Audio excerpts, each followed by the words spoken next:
ध्यानाभ्यास वशीकृतेन मनसा तन्निर्गुणं निष्क्रियं ज्योतिः किंचन योगिनो यदि परं पश्यन्ति पश्यन्तु ते अस्माकं तु तदेव लोचन चमत्काराय भूयाच्चिरं कालिंदी पुलिनोदरे किमपि यान नीलम महो धावति। देवगुरु बृहस्पति जी के शिष्य और साक्षात नंदनंदन भगवान श्री कृष्ण के परम मित्र, परम विद्वान श्री उद्धव जी महाराज, परम ज्ञानी, वो भी जब गोपिकाओं के समक्ष में आते हैं और सामान्य सी दिखने वाली उन ग्वालिनों के साथ वो चर्चा करते हैं, तो ऐसी स्थिति में परम विद्वान उद्धव जी महाराज का हृदय भी भक्ति के प्रति, प्रेम के प्रति इतना डूब जाता है कि उनके जो ज्ञान का अहंकार था वो समाप्त हो जाता है। भक्तिमती गोपिकाओं के जो जीवन चरित्र हैं वो दर्शाते हैं कि ज्ञान अथाह भी क्यों ना हो, भक्ति के सामने सदा सर्वदा वो तुच्छ ही रहता है। ज्ञान की अपनी स्वयं में एक विशेषता है, परंतु जहाँ प्रेम और भक्ति की बात आती है वहाँ पर ज्ञान थोड़ा सा कमज़ोर पड़ जाता है। पावन बंगाल की भूमि पर 16वीं शताब्दी में बंगाल प्रांत के फरीदपुर जिले के कोटलपाड़ा में श्री कमल नयन जी का जन्म हुआ। प्रमोदन पुरंदर नाम के एक विद्वान ब्राह्मण के घर पर इनकी तीसरी संतान थी। प्रमोदन पुरंदर जी की तीसरी संतान श्री कमल नयन जी थे। कमल नयन जी का जन्म हुआ और जैसे जैसे ही बढ़ने लगे आभा इनकी दिखने लगी और परम विद्वान व्यक्तित्व इनका सम्मुख आने लगा। पढ़ाई में तो बहुत तेज थे, चतुर थे, अतः माता पिता ने भी इन्हें पढ़ने की अच्छी व्यवस्था की और फिर नवद्वीप में जाकर के श्री हरिराम तर्क वागीश जी से इन्होंने न्याय शास्त्र का अध्ययन किया। कमल नयन जी ने, अद्भुत बात यह थी कि हमारे भारतवर्ष के परम विद्वान श्री गदाधर भट्ट जी वो भी इनके सहपाठी थे और उनके साथ ही इन्होंने न्याय शास्त्र का अध्ययन किया और न्याय शास्त्र को पढ़ करके परम विद्वान हुए। उसके पश्चात में इन्होंने व्याकरण आदि अन्य शास्त्रों का भी अध्ययन किया। माता पिता ने तो देख लिया था कि बालक बहुत ही गुणग्राही है और शीघ्र ही अध्ययन करके परम विद्वान होते जा रहा है, तो ऐसे व्यक्ति को एक अच्छा स्थान मिलना चाहिए। तो कमल नयन जी को फिर काशी भेज दिया और उस काल में तो फिर काशी जी ही एक ऐसा नाम था कि विद्वानों की नगरी, और सभी बच्चों को काशी ही भेजा जाता था विद्वान बनने के लिए, पढ़ने के लिए, अध्ययन के लिए। तो कमल नयन जी का आगमन काशी में हुआ। कमल नयन जी ने काशी आकर के विश्वेश्वराश्रम जी महाराज से वेदांत की शिक्षा ली और यहीं उन्होंने संन्यास आश्रम की भी दीक्षा ग्रहण कर ली और संन्यास धारण करने के पश्चात में इनका नाम मधुसूदन सरस्वती हो गया। वेदांत अध्ययन करने के पश्चात में उस दिव्य ज्ञान को ग्रहण करके श्री मधुसूदन सरस्वती जी महाराज गर्वान्वित अनुभव करने लगे। बहुत विद्वान हो गए थे और अनुभव तो बहुत हो चुका था उन्हें, और सृष्टि के विषय में, संसार के विषय में जब वो अपने वेदांत दर्शन का उपाख्यान देते थे तो लोग आश्चर्यचकित रह जाते थे और उस ज्ञान के गर्व में आकर के उन्हें शास्त्रार्थ करने का भी एक चस्का लग गया था। काशी के बड़े बड़े विद्वानों के साथ वो शास्त्रार्थ किया करते थे और शास्त्रार्थ में उन्होंने बहुत से ब्राह्मणों को पराजित भी किया। स्वयं भी विद्वान थे और बहुत पढ़े भी थे, तो जो भी उनके सम्मुख आ जाता था प्रायशः पराजित ही होता था, वो इतने विद्वान थे। समय बीतता चला गया। अहम ब्रह्मास्मि, अयम आत्मा ब्रह्म, इन भावों को लेकर के उनका जीवन चल रहा था। तो चर्चा है कि एक दिन उनको एक कोई सद्पुरुष, कोई महात्मा, कोई परमहंस से उनकी भेंट हो गई। परमहंस महात्मा उनके सम्मुख आए और स्वाभाविक रूप से जैसा कि सभी उनको देखते ही नमन करते थे, उनसे थोड़ी दूरी बना करके रखते थे विद्वान, तो कि इनके साथ बैठ गए मतलब शास्त्रार्थ में पराजित ही होना है। परंतु वो परमहंस महात्मा जब उनसे मिले तो उन परमहंस महात्मा जी ने पूछा कि महाराज जी एक बात बताइए, आपने तो इतने शास्त्रार्थ किए हैं और इतने शास्त्रार्थ करने के बाद में, इतने धर्म चर्चाएं करने के बाद में, इतने विद्वानों को पराजित करने के बाद में, क्या आपके मन में कभी अहंकार नहीं आया? तो सुनकर के मधुसूदन सरस्वती जी अचंभित हो गए आज तक उनको किसी ने इस प्रकार से उनसे बात नहीं की थी, उनको इस प्रकार से कहा नहीं था, तो वो थोड़े से संकोच में पड़ गए, थोड़े से सोच में पड़ गए कि क्या कहें। और परमहंस जी वो बिल्कुल बोलना बंद नहीं किए, उन्होंने अपनी बात को आगे बढ़ाया। कहा कि मधुसूदन जी, माना कि आप परम विद्वान हैं, आपने वेदांत का अध्ययन किया है, परंतु वेदांत तो ये कहता है कि अहम ब्रह्मास्मि, अयम आत्मा ब्रह्म, मैं ही ब्रह्म हूँ, मेरी जो आत्मा है यही परब्रह्म है, हम माया से निर्लिप्त हैं, हम परब्रह्म में एकाकार होकर के जीने वाले हैं। वेदांत दर्शन की ये जो बातें हैं वो आप पर तो बिल्कुल भी ठीक नहीं बैठती, क्योंकि आपके मन में शास्त्रार्थ करने की बार बार इच्छा होती है, क्योंकि उसके पीछे कारण ये होता है कि आपको कहीं ना कहीं नाम की लालसा है। ब्राह्मणों को पराजित करके, विद्वानों को पराजित करके आप नाम कमाना चाहते हैं, और पराजित करके आपके हृदय में जो अहंकार आता है, तो अहंकार किसका होता है? अहंकार तो शरीर का होता है। अहंकार तो वैसे भी व्यक्ति का नष्ट हो जाता है, जीवन मृत्यु के साथ वो यहीं रह जाता है। क्या लेकर के जाता है व्यक्ति अहंकार को? आपका जो ज्ञान है और आपके जो विचार हैं, आपकी भावना है, उन दोनों में बहुत ज़्यादा भेद है। अगर आपने वेदांत पढ़े हैं तो वेदांत पढ़ करके आपको तो अहंकार से, भय से, इन सब से निर्लिप्त होना चाहिए था, परंतु माया से निर्लिप्त होना चाहिए था, परंतु आप तो माया में लिप्त हो चुके हैं।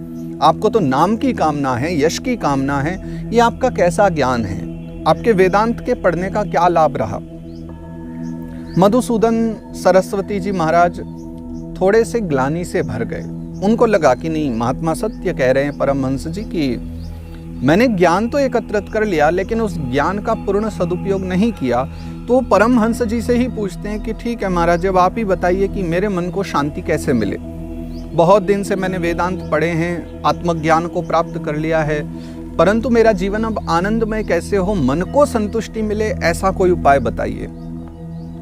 तो परमहंस जी ने बड़ी सुंदर वहाँ पर वक्तव्य दिया है, और परमहंस जी उन्हें समझाते हैं कि मधुसूदन जी, भले ही आप कितना ही आत्मज्ञान का ग्रहण कर लें, आप ब्रह्म ज्ञान का ग्रहण कर लें, परंतु वास्तविक आनंद तो कृष्ण भक्ति में ही है, प्रेम में ही है।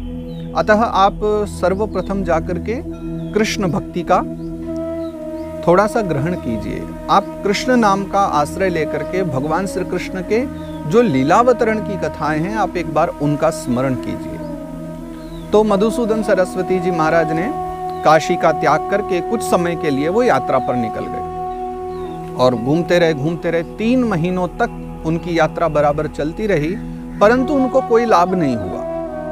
और 3 महीने के बाद में एक बार कपिल धारा के पास में उन्हें वो परमहंस जी दोबारा मिले, और उनको देखते ही मधुसूदन जी उनके निकट आए और कहा कि महाराज जी, 3 महीने हो गए भटकते हुए, और आज भी मुझे कोई लाभ नहीं मिला। 3 महीने से मैं हरि चर्चाओं में व्यस्त हूँ, भगवत कथा पढ़ने में व्यस्त हूँ, मुझे अब तक किसी आनंद की प्राप्ति नहीं हुई है। मेरा मन अभी भी अधूरापन है, मन में मुझे वो शांति नहीं मिली जो मैं शांति चाहता था।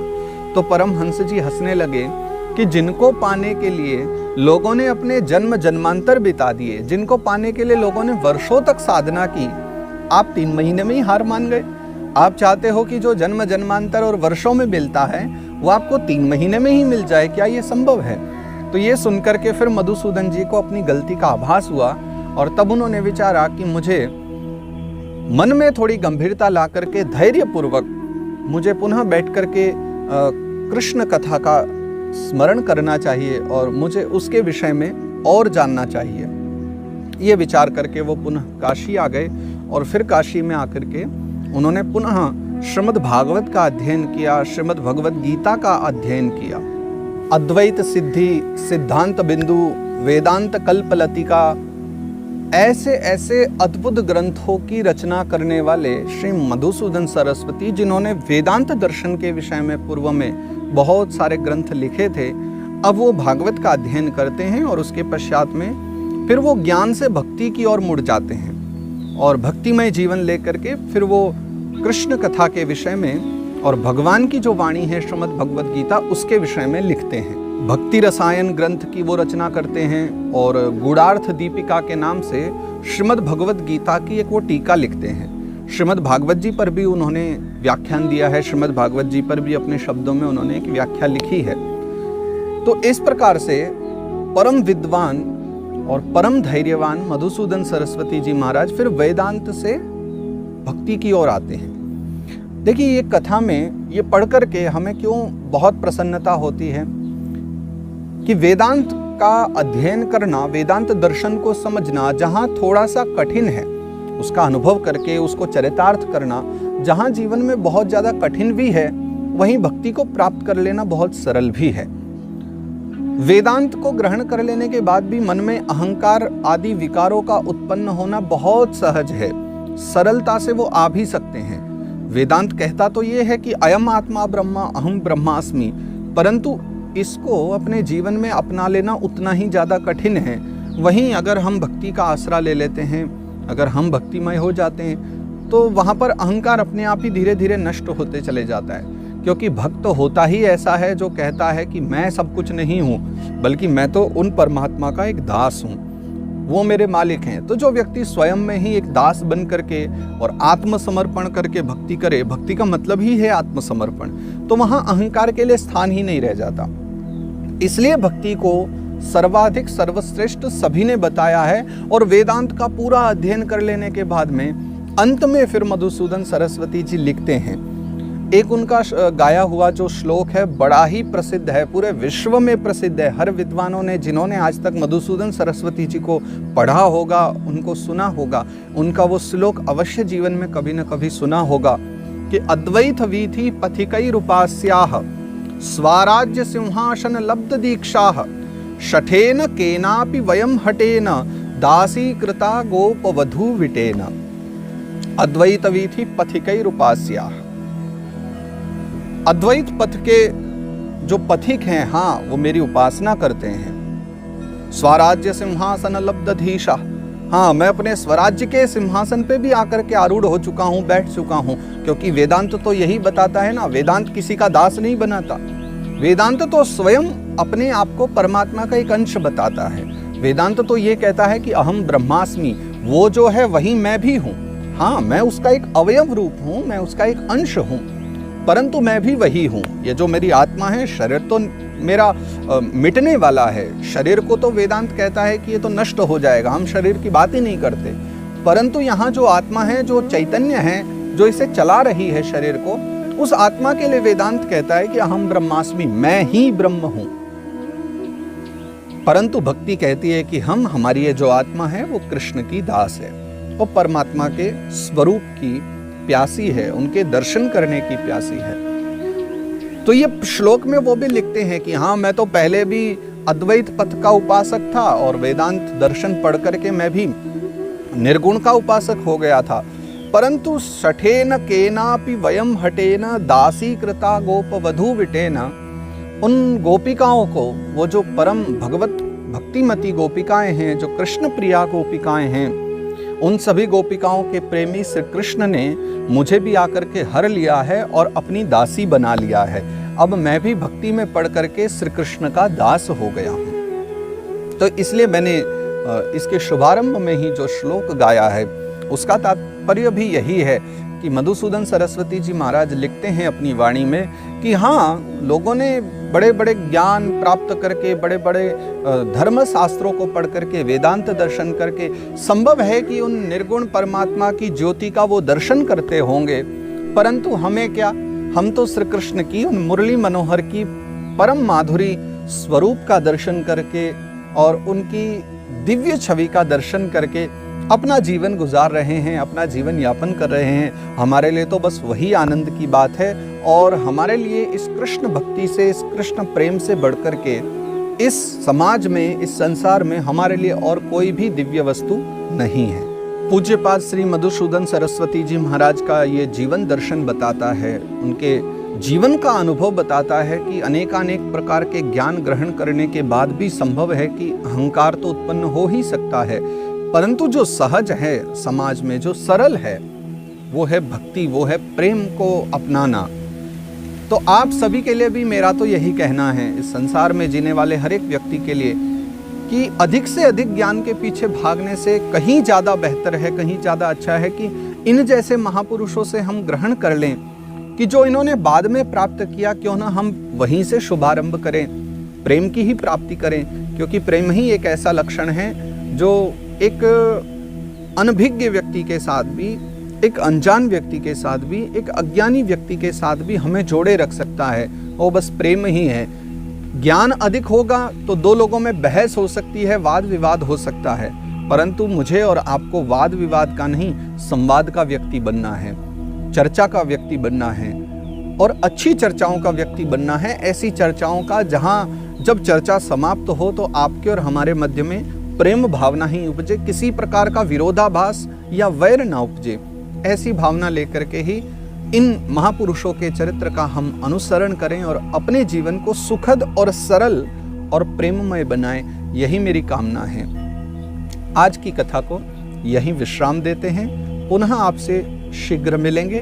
तब तक आप सभी स्वस्थ रहें और आनंदित रहें, प्रसन्न रहें। भगवत चरणों में ऐसी मेरी कामना है। आप सभी को मेरा सादर प्रणाम। जय श्री कृष्ण। राधे राधे।